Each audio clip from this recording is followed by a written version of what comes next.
안녕하세요. 연금술사TV 문쌤입니다. 방탄소년단은 그들의 앨범 Love Yourself와 또 유엔 연설을 통해서 전 세계 젊은이들에게 나를 사랑하라 라는 화두를 던졌습니다. 사실 이 화두는 방탄소년단 뿐만 아니라 여러 가지 자기계발 관련 서적이라든지 강의들에서도 다뤄지는 내용인데요. 과연 나를 사랑하는 게 무엇일까요? 저도 10여 년간 내 자신을 알아가는 그런 여정을 하다 보니 나를 사랑하기에 대한 진실이 계속 다르게 경험이 되고 있고 그 정의와 방법도 진화가 되는 것을 경험하고 있습니다. 그래서 앞으로 또 몇 차례에 걸쳐서 과연 나를 사랑한다는 것이 내 삶과 어떤 연관이 있으며 나를 사랑한다는 것은 무엇이고 또 그렇게 하기 위해서는 어떻게 해야 되는지 여러 가지 얘기를 나눠볼까 하는데요. 제가 지금 여러분한테 질문을 드리고 싶습니다. 여러분은 여러분 자신을 사랑한다고 생각하십니까?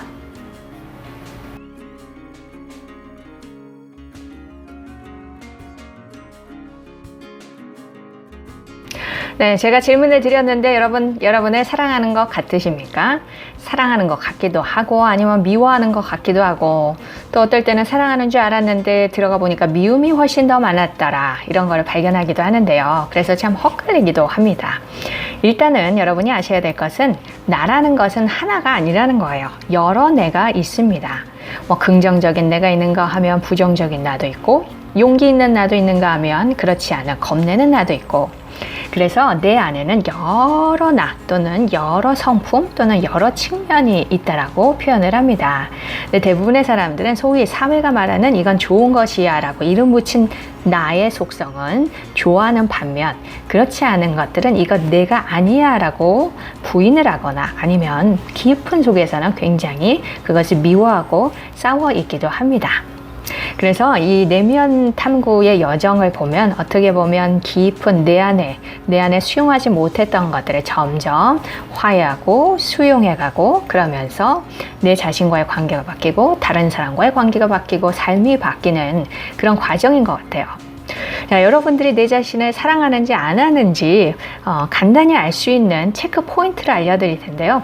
첫 번째, 여러분 왜 그런 사람들 있잖아요. 저 사람 보면 너무 이상해. 저 사람 성격 이상해. 왜 이렇게 잘난 척이야. 아니면 왜 이렇게 질투가 많아. 아니면 왜 이렇게 권위적이야. 왜 자기 맘대로 하려고 해. 누군가를 봤을 때 좀 마음에 들지 않는 그런 면들이 눈에 띌 텐데요. 그런 면들이 많으면 많을수록 사실은 내가 나에 대해서 싫어하는 측면이 많다는 것을 의미하기도 합니다. 여러분들 이런 얘기 들어보셨잖아요. 상대는 나의 거울이다. 이런 말 되게 많이 들어보셨을 텐데요.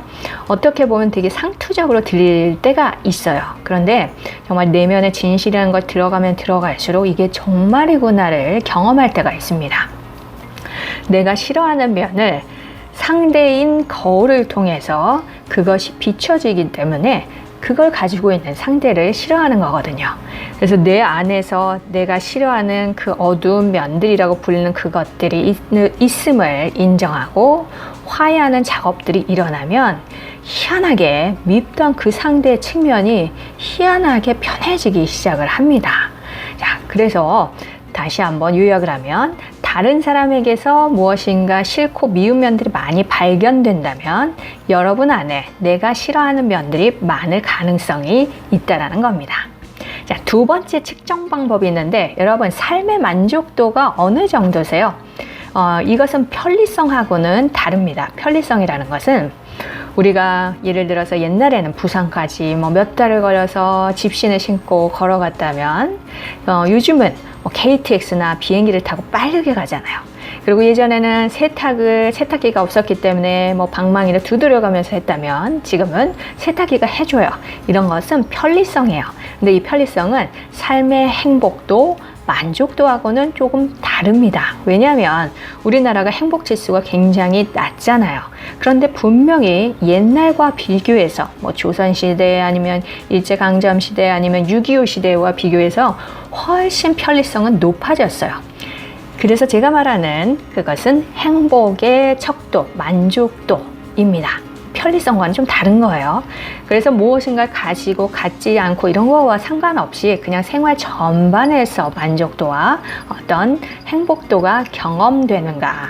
그것이 매우 높다면요, 반대로 내 자신에 대해서 만족도, 사랑도가 굉장히 높다라는 것을 의미하기도 합니다. 왜냐하면요, 여러분들, 사실 내가 나를 어떻게 대하느냐, 그 태도에 따라서 내 내면의 감정이나 상태, 느낌, 상태, 이런 것들이 달라져요. 무슨 말이냐면, 내가 나를 봤을 때 늘 비난을 해요. 왜 이렇게 모자라, 왜 이렇게 별로지, 너무 초라해.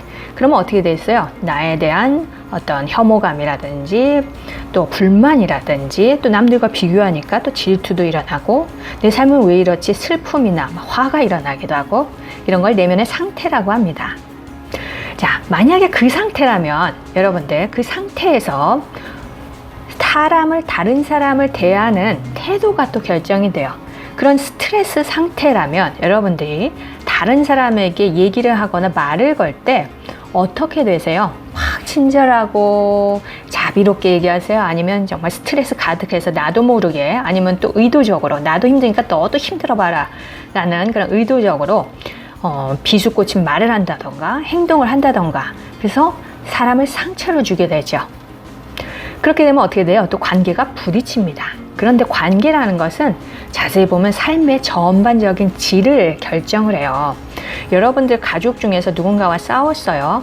근데 그 사람이 집안에 딱 들어옵니다. 그럼 어떻게 돼요? 벌써 경직이 되죠? 긴장을 해요. 그리고 직장에서도 그런 사람이 있다면 어떻게 돼요? 일터가 가기 싫겠죠. 늘 긴장하니까 에너지가 소모가 되고, 그 에너지가 일에 쓰이지 못하고 능률이 떨어지고 몸은 늘 피곤하고 삶이 지겨워집니다. 그리고 사람을 통해서 결국에는 도움과 기회들이 오는데 그것들이 자꾸 차단이 돼요. 그러니까 삶이 즐거운 놀이터가 아니라 전반적으로 전쟁터로 변해갑니다. 자, 삶이 힘들다, 전쟁터다. 그 출발이 어디서 되나요? 남과의 관계. 남과의 관계는 또 어디서 결정됐어요? 내면의 내 상태. 내면의 내 상태는 어떻게 돼요? 내가 나를 대하는 그 태도에서부터 출발이 됩니다.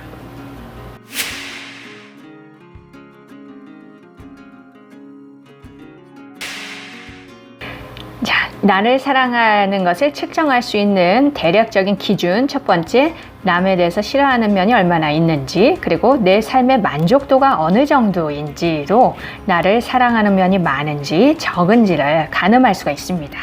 자, 그러면 사람들이 나를 사랑하라고 하는데 과연 그것이 왜 중요한지, 내 삶과는 어떤 영향이 있는지를 보도록 할게요. 아주 간단한 예를 들어드릴 텐데, 최근에 이제 코칭을 받고 계시는 어떤 한 분의 실제 사례를 드리도록 하겠습니다. 그분 같은 경우 이제 따님이 계시고요. 그 따님이 화를 막 내요. 뭐 학교에서 무슨 일이 있었나 봐요. 그럼 막 엄마한테 짜증내고, 엄마가 알아서 뭔가를 처리해줘, 이런 상황들이 이제 반복이 됩니다. 그러면 이 엄마도 화가 나서 확 짜증을 내요.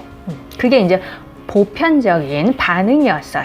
그런데 이제 이분이 내면에 이제 실제로 이렇게 들어가기 시작하면서 자기 안에 뭐가 있음을 보게 되냐면, 사실은 내가 이 딸이 화를 냈을 때는 표면의식에서는 얘가 건방지고 뭐 말을 안 듣고 이래서 화가 나는 줄 알았는데, 얘 때문에 화가 났는 줄 알았는데, 사실은 그 태도 때문에 화가 나는 것이 아니라 그 태도가 올라올 때 자기 안에서 이건 내가 잘 처리해야 되는데, 이거 내가 처리하기 어려운데 또 처리하지 못하면 어떡하지?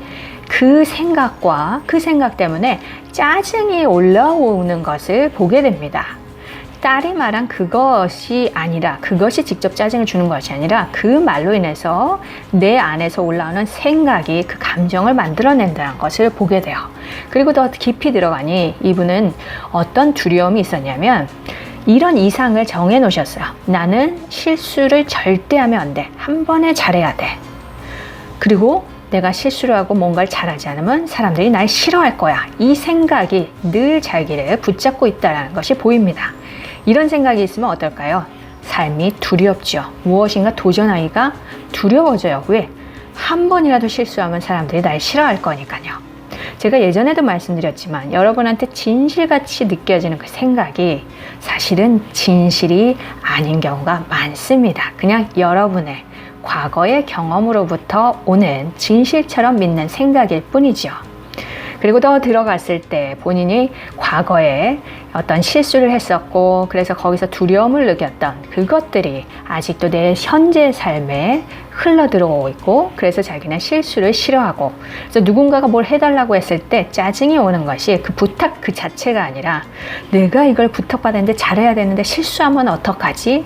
그로 인해서 일어나는 짜증과 두려움 때문에 본인이 화가 난다는 것을 보게 됩니다. 내면의 진실을 본다는 게 이거예요.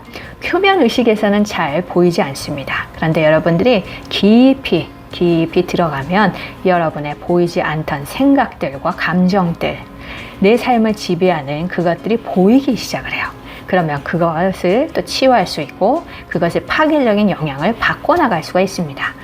이분이 코칭을 통해서 무엇인가 치유가 일어나고 이제 나를 꽉 잡고 있었던 나는 실수하면 안 돼, 나는 항상 완벽해야 돼 라는 그 이상의 틀로부터 점점 자유로워지셨어요. 그렇다고 나는 실수를 막 해야지 이렇게 변하신 것이 아니에요. 누구나 실수는 할 수 있죠. 근데 이분은 문제는 뭐였어요? 실수를 하면 나를 싫어할 것이다 라는 그 생각에 사로잡혀서 자기의 삶이 그것의 통제를 받고 있다는 것이 보였습니다. 그래서 아, 나도 실수할 수 있구나. 그렇지만 거기서 배워가면 된다. 거기서부터 잘해가면 된다. 그전에는 무엇인가 하기 전에 절대 실수하면 안 돼. 절대 실수하면 안 돼. 그렇게 되면 어떻게 되냐면 늘 긴장하고 에너지가 쏠리기 때문에 실제로 그 에너지가 빠져나가기 때문에 실수를 안 할 것을 실수를 하는 경우가 오히려 많아집니다. 그런데 평온해지면서 실수해도 남들이 나를 싫어하는 것과는 큰 상관없고 나는 거기서 또 만회하면 된다. 이쪽으로 생각이 점점 이제 바뀌어가면서 희한하게 어떤 일이 생겼냐면요. 또 똑같이 어느 날 딸이 와서 똑같이 엄마 나 이런 일이 있었는데 엄마가 해결해줘 그러면서 막 소리를 질렀대요. 근데 희한하게 화가 안 올라오더랍니다.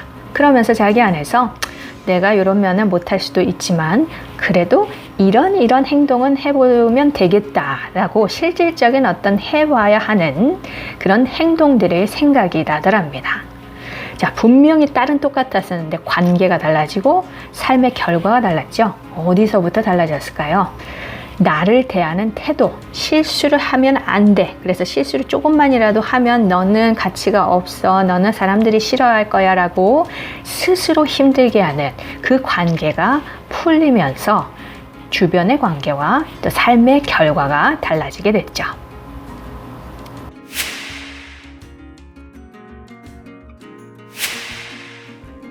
자, 그래서 나를 사랑한다는 것은 나의 삶의 질과 매우 밀접한 연관이 있다라고 말씀을 드릴 수 있습니다. 자, 그러면 과연 나를 사랑한다는 게 무엇일까요? 제가 아까 말씀드렸다시피 내 안으로 들어오면 들어올수록 마치 양파 껍질을 까듯이 나에 대한 진실이 계속 다르게 발견이 되는데요. 그래서 나를 사랑한다는 것도 그 의미와 방법이 계속 진화를 하는 것 같습니다.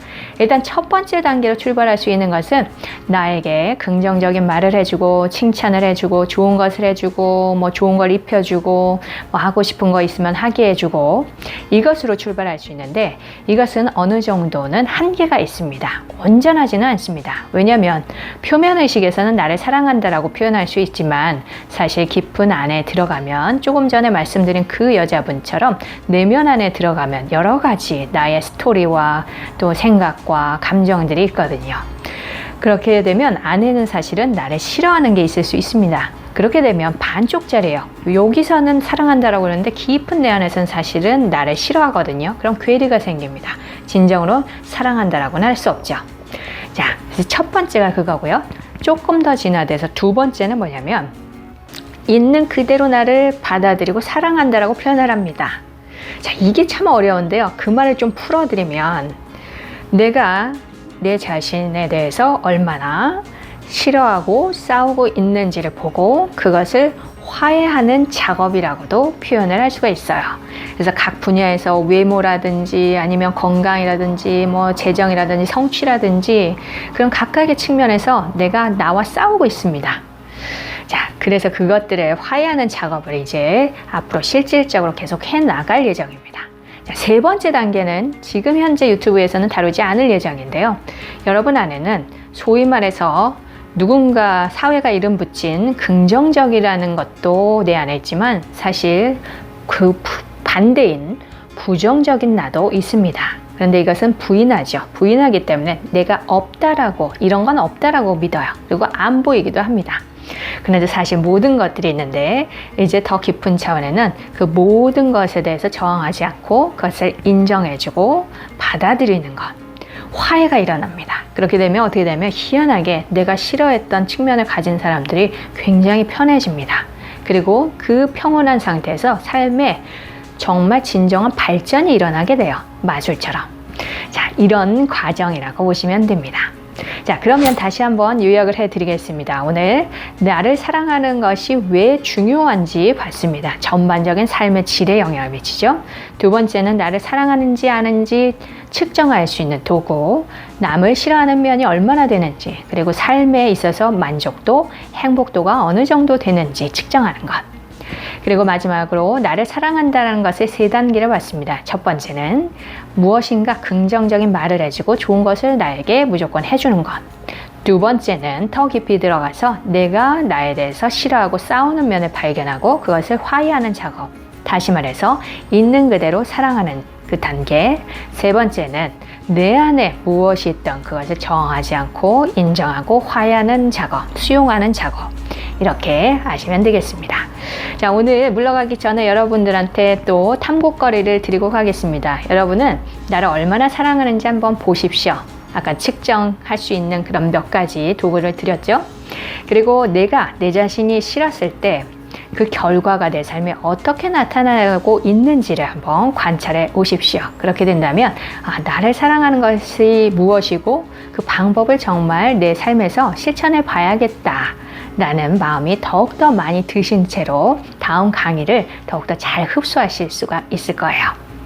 자, 그러면 여러분들 이 강의가 또 도움이 되셨다면 좋아요, 구독도 눌러주시고 또 필요한 분이 계시다면 나눠주시고요.